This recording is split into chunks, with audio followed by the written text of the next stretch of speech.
In this tutorial, you will create a 2-story wood frame structure with a 1-story garage from an imported Cad file.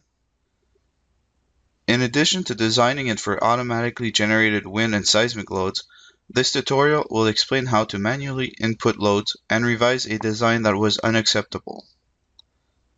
In general, it is good practice to define the initial settings and preferences followed by the site-dependent information. The user can go back at any point to change the settings or site information if anything changes. Following, there are 4 main steps to designing a structure in Shearwalls. These steps are defining the building geometry, the number of levels and their elevation, followed by drawing the walls, defining the details of each wall, openings, and the roof geometry using the form views, applying wind and seismic loads, either generated automatically or entered manually.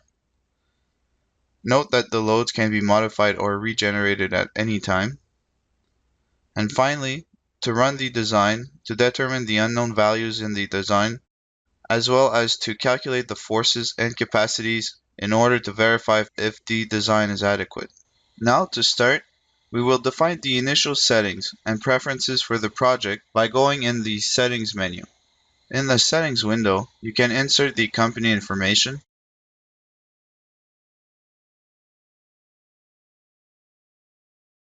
as well as project description.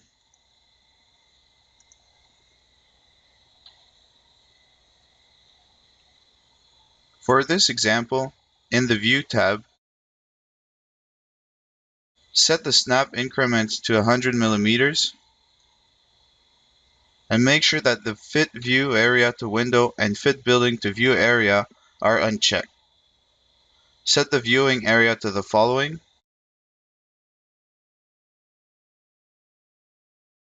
and set the display grid lines to off. As to the settings that will be used in the analysis, we will use the default settings. More specifically, make sure that the wind load generation procedure is set to NBC figure I-15. The reason that we are using this figure is that within the software there is a limitation to the low-rise figure. Shearwalls cannot generate wind loads using the low-rise structure when having multiple roof blocks. To know more about this setting, please refer to Tutorial 3, Design Settings. Make sure that the deflection analysis and worst-case rigid versus flexible options are activated. Furthermore, ensure that the shear wall rigidity per unit length is set such that the shear wall's deflection to calculate rigidity and distribute forces to wall segments based on rigidity options are selected. For a detailed look at the settings in Shearwalls for the Canadian version, please look at the video called Design Settings. Although this step could potentially be done just prior to generating the loads, we will define the site information now. The site information is available by selecting the Site Information icon. It is here that all the site-specific information related to the generation of loads is entered. For this example, we will use an importance category of normal. The menu is separated by 2 sections, wind and seismic load generation. In the wind load generation section, the importance factor arising from the importance category is shown above the velocity pressure. For our example, we will assume a velocity pressure of 0.44 kPa along with a second-order closed openings and a gust factor of 2 for the internal pressure. Note that depending on the percentage of openings versus full wall segments, that the software will notify the user of a more appropriate enclosure factor. The reference velocity pressure suggested default values can be changed in the Settings menu, and then choosing default values. We will keep the default values. Now back to the site information. It is here in the software that the information of the terrain, whether rough or open, is entered, as well as the information about any hills. The seismic load generation section allows the user to either use the calculated period based on the code or enter periods manually calculated by the user.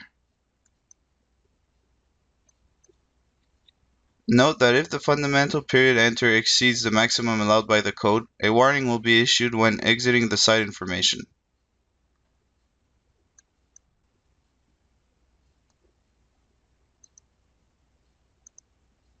Shearwalls also allows the user to enter the force modification factors, site class, and spectral acceleration values. Again, similarly to the velocity pressure coefficient for the wind load generation, the suggested default spectral acceleration values can be changed in the settings. We are now going to import a CAD file by clicking on the Import CAD button. Set the number of levels to 2, and afterwards click on Import File. In your Shearwalls directory, there is a file called Example. Select this file and press Open. We will import the same CAD file for both floors, but please remember that it is possible to import different meta files for each levels.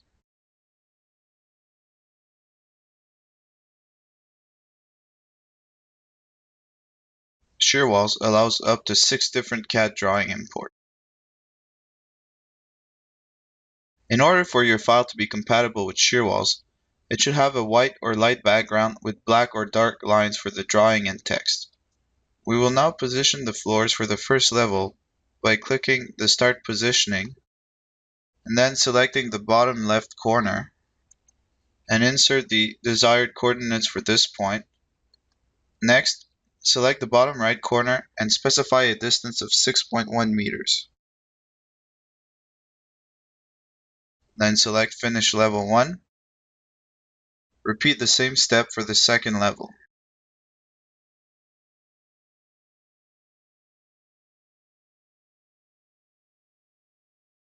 We now have a layout as a background, so we can design our structure accordingly. Select the Structure button and lay out the first block.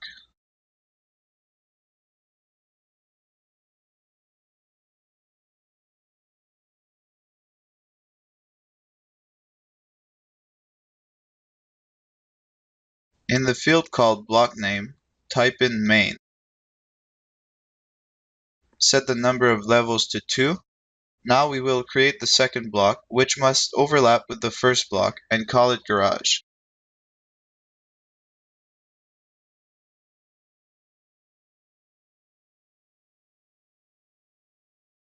Set the number of levels to 1, and foundation elevation to 1.5. Note that the foundation elevation also changed for the main block. Now we will insert the walls. Upon exiting the structure action, walls are placed automatically around the edges of the intersecting blocks. It will not be possible to move, resize, or reposition the blocks while in walls action, but the blocks will automatically resize to follow movement of the exterior walls. Select wall 4-1 and separate it into 3 different segments by drawing an intermediate segment. Next, hold down Shift and select wall 4-2 to extend it. In order to limit the unknowns, we will choose the following properties for all the exterior walls with hold downs.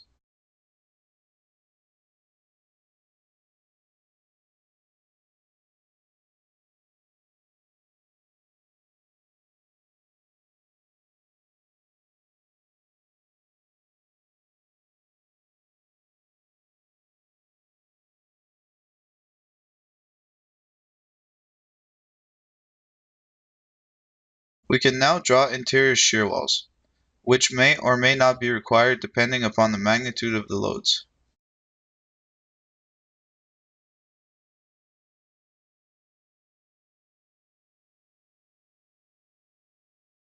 It is important to note that the software can only manage different shear wall material along a shear line if the option remains unchecked in the settings. This feature will be furthermore discussed in Tutorial 3, Design Settings. For this example, we will simply use the exterior walls as shear walls.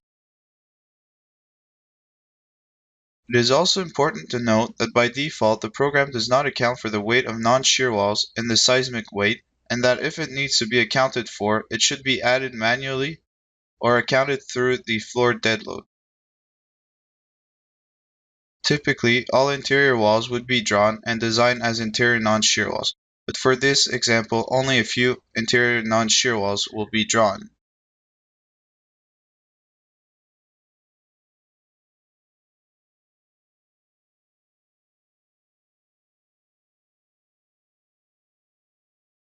Furthermore, only walls within the building footprint can be added.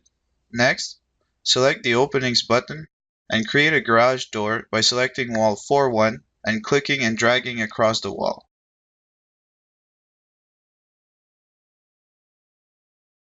Using the opening input form view, make sure that your offset from the edge is 1 meter, that the width is 4.1 meter,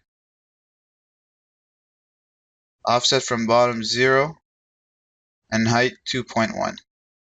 Continue to place door and windows opening around the structure as desired.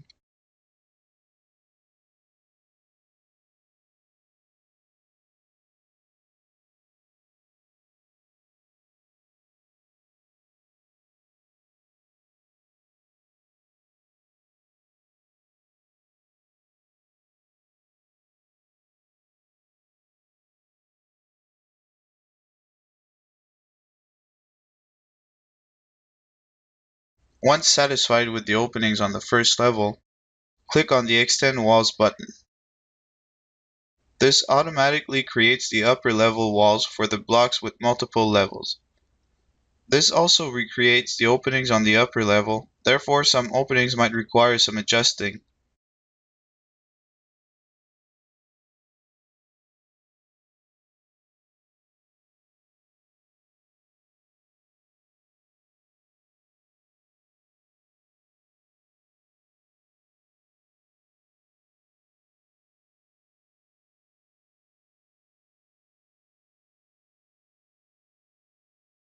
To ease viewing, click on the Import CAD Drawing button and the layout will disappear.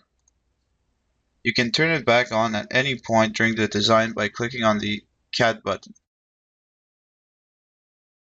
By extending the walls upwards, the upper level walls change to exterior with anchorages. To view the current openings, click on the wall E1 and click the Elevation View button. Whereas on the lower level we have exterior walls with hold downs, on the upper floor the type of wall changed to exterior with anchorages. We will leave the edge spacing as unknown in the design and specify a 9.5 mm thick sheathing. To add a roof to both blocks, click on the Roof Blocks button, and roof blocks will automatically be assigned to each structure block. Select the main block, set the ridge direction to north-south, the east and west slopes to 30 degrees, and the overhangs to 0.6 meter.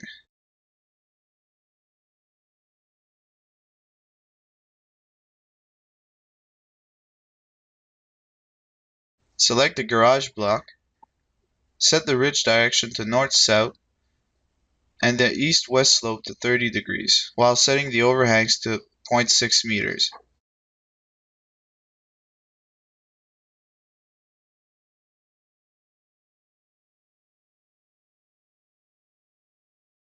Again, note that figure I-15 in the design settings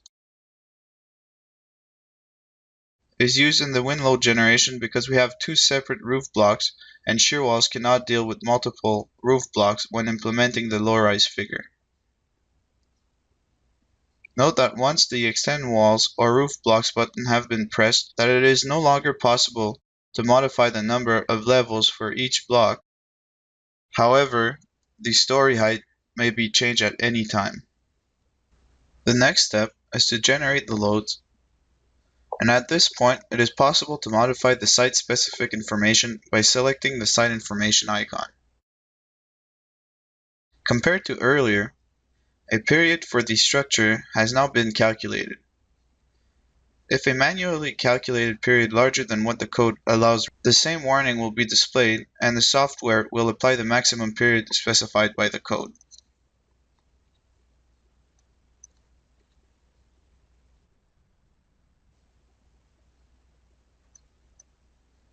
We will now return to the default calculated code period.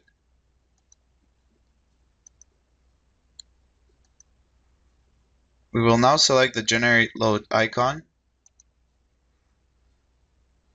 Select wind and seismic loads to be generated from levels 1 to 2.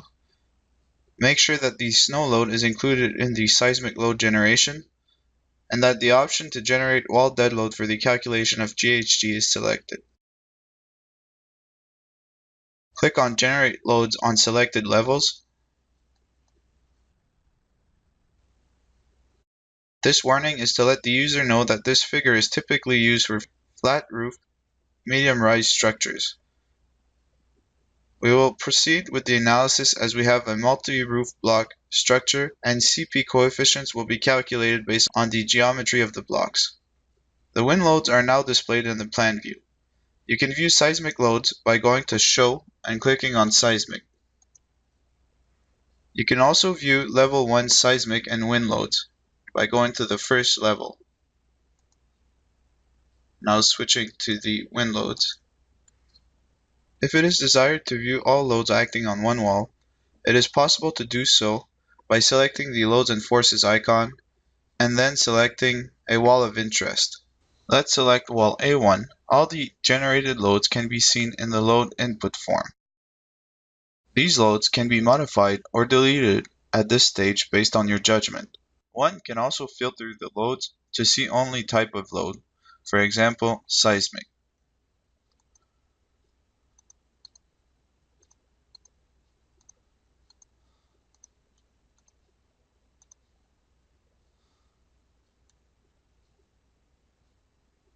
Loads can also be manually added. Click on the button Add, select Seismic Line Load applied to selected walls, and enter a magnitude of 3 kilonewtons per meter. Then select OK. Let's say we want to add a wind uplift load to wall line 1.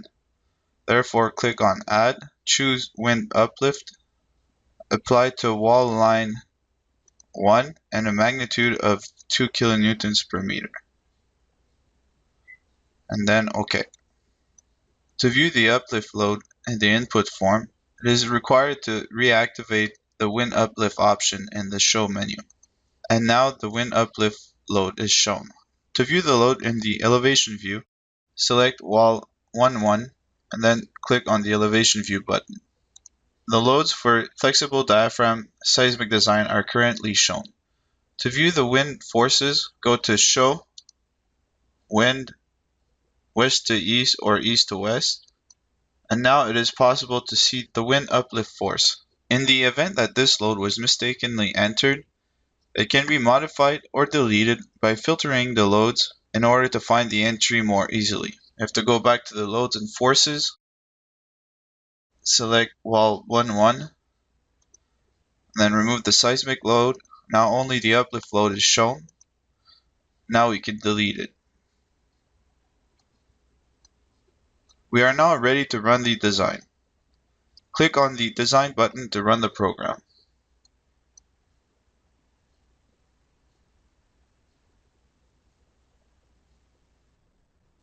The warning lets us know that there are some failure in the structure.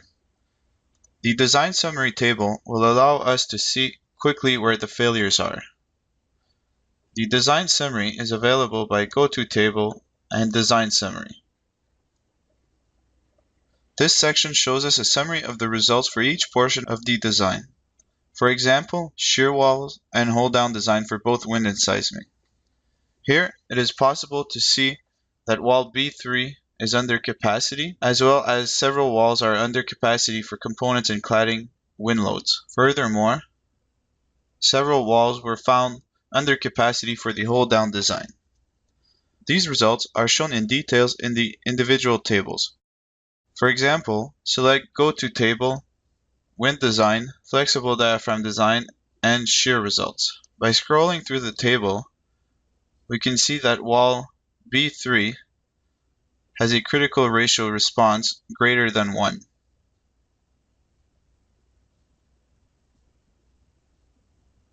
Shearwalls also issues a warning below the table.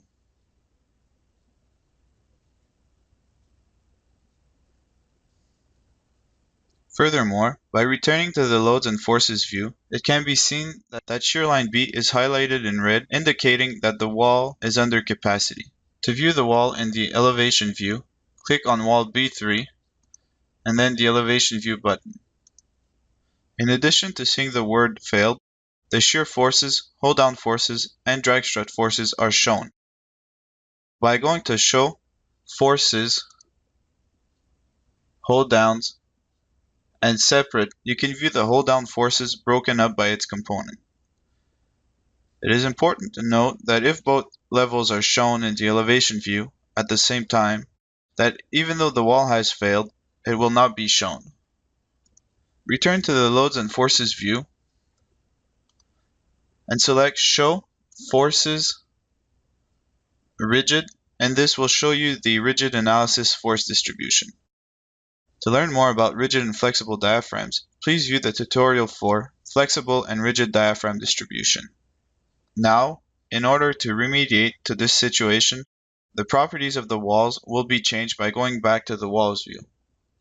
Since the Design and Group option is selected for the exterior walls, applying the change to one wall will apply it to the rest of the exterior shear walls. We will increase the sheathing thickness and reduce the nail spacing for both edge and field, for both the top and bottom levels.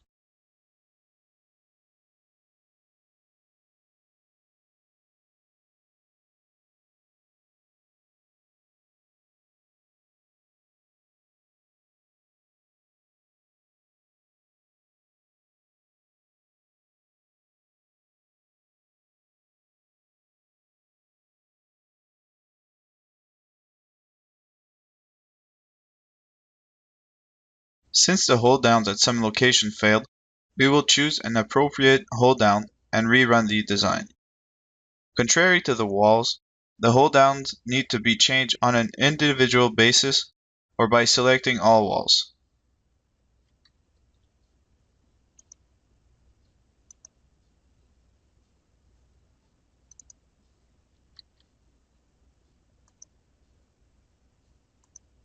It is not affected by the Design and Group. Based on the new Shearwalls properties, the program will run a new design.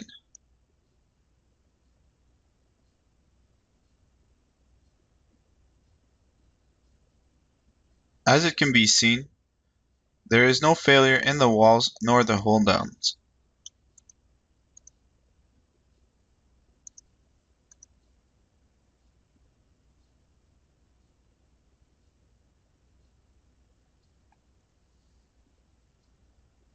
The remainder of the results, which includes the project information, structural data, loads, and wind and seismic design, is available using the Go to Table data bar. This concludes the second tutorial.